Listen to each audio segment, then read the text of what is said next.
Hey guys, it's your boy, the Rican Nerd. Today we're going to be discussing the supporting characters that may seem even more interesting when you look at their involved backstory. One such character is Cullen Rutherford, an ex-Templar who is currently in charge of the Inquisition forces. Cullen Rutherford does not get his starts in Inquisition. In fact, he is one of the few characters that appears in every single major title from the previous games. The first time that we see Cullen would be in the Magi origin story for Dragon Age Origins. In that story, your character is about to take the harrowing.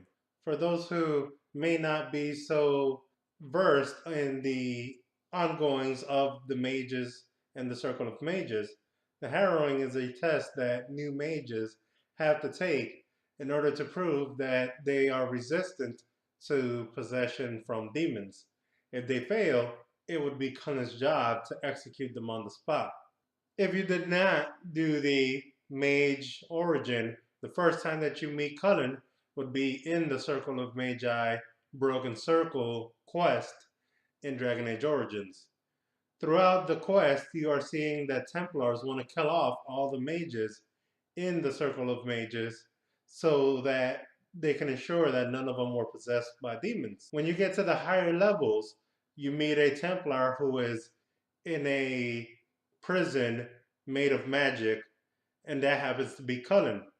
It may be a little difficult to recognize him because it even looks like his hair is a little different color. It's a little different length. It's a different style. It just doesn't really look like the Cullen of Inquisition, which is understandable because Leliana looks completely different. But we'll get to her in a minute. Through the trials and tribulations, Cullen becomes a changed man, and he sees the good in mages, and that not all mages are inherently evil. However, his job is to do what the Templar Order says. So if the Warden decides to kill off the mages, Cullen will back him up. The next time that we see Cullen in a major story is in Dragon Age 2. Throughout the story, you see that he is the lieutenant to Knight Commander Meredith, who is very against mages and wants to kill all mages on the spot. She believes that the best way to prevent a mage rebellion is to kill off all mages before they have a chance to rebel.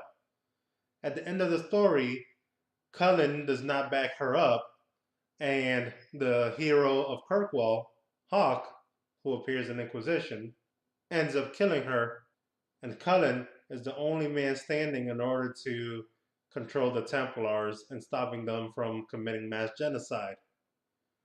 And then, of course, the following time that we see Cullen is in Inquisition, and everybody that played Inquisition knows Cullen very well.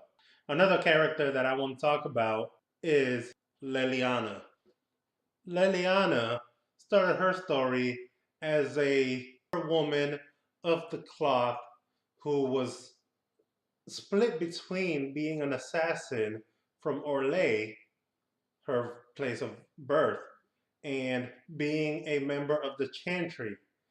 She felt great comfort in the Maker, but however, she did still have a job to assassinate people as a quote unquote bard, which is the code name that they gave to the Orlesian assassins. Throughout Dragon Age Origins, you can see the crisis of faith that Lady Lyanna has, and eventually she confronts Marjolaine, her ex-mentor, and you can either kill Marjolaine or let her go. Marjolaine has not yet popped up in any other game, but Leliana does have a small role in Dragon Age 2.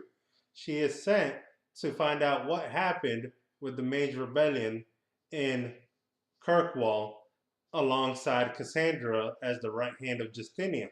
Leliana pops up once again in Dragon Age Inquisition as the head of the spy masters of the Inquisition. She is invaluable to giving you information, and you also use her on the Inquisition table in order to complete missions. Much like Cullen and Josephine, Leliana has grown a lot since her days of origins, and it will be interesting seeing how, if at all, she will feature in the next game.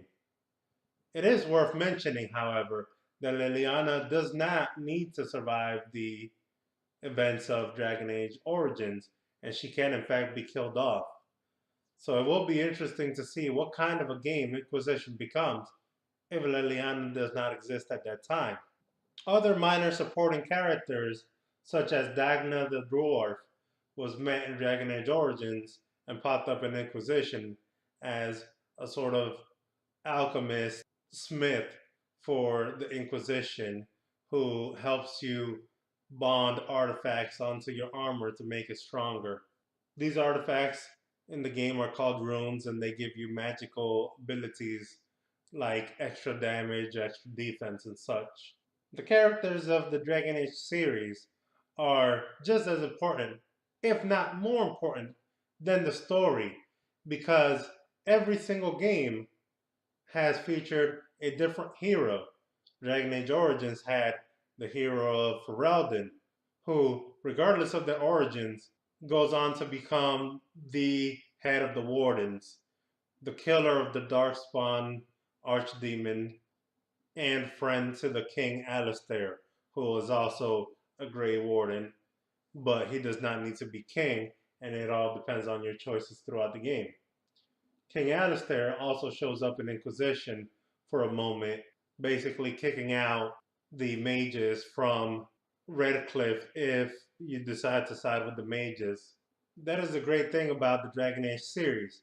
Unlike Mass Effect, that Mass Effect 1, 2, and 3 had basically the same cast of characters throughout the story, Dragon Age does a great job at introducing casts, picking them up, dropping them off, and picking them up again, and showing you that the world does not revolve around this group of people. It revolves around the story. And a lot of these people, like Barrick, fall into the story in different places and times. And they do affect the story. And they're important, maybe even more important than a lot of people give them credit for. However, they are not the focal point of it, as the hero is usually the focal point. So many may not even have realized that Cullen was acquainted with the hero of Ferelden, heavily acquainted with the hero of Kirkwall, and was closest of friends with the Inquisitor. So it will be interesting to see what role, if at all, Cullen and Leliana will have in Dragon Age 4. That brings us to another minor character, Flemeth. Flemeth is a witch of the Kokiri Wilds with a backstory that nobody really knows if it's true or not. From what a lot of people have said, she was a woman who was in love with a nobleman many, many, many years ago. I believe even in a different age, not in the Dragon Age, who was betrayed and killed by her lover, and a spirit attached to her and made her immortal. She lived in the wilds during the time of Origins, was pivotal in getting Hawke from Ferelden to Kirkwall in Dragon Age 2, and appears in Dragon Age Inquisition to steal the old god spirit from the child of Morrigan, if those events transpire in Origins to have Morrigan child an old god half baby hybrid. So it will be interesting what role Flemeth will play, because most know that her and Solus have a very personal relationship. So it will be interesting to see how that relationship is molded. So what other characters do you guys think was important to the Dragon Age series that we haven't discussed here yet? There's a ton more, but I don't want to make a 45-minute long video because I can go on and on about the great characters that Dragon Age has. And let's keep this discussion going. I want to know what your favorite character in the series was.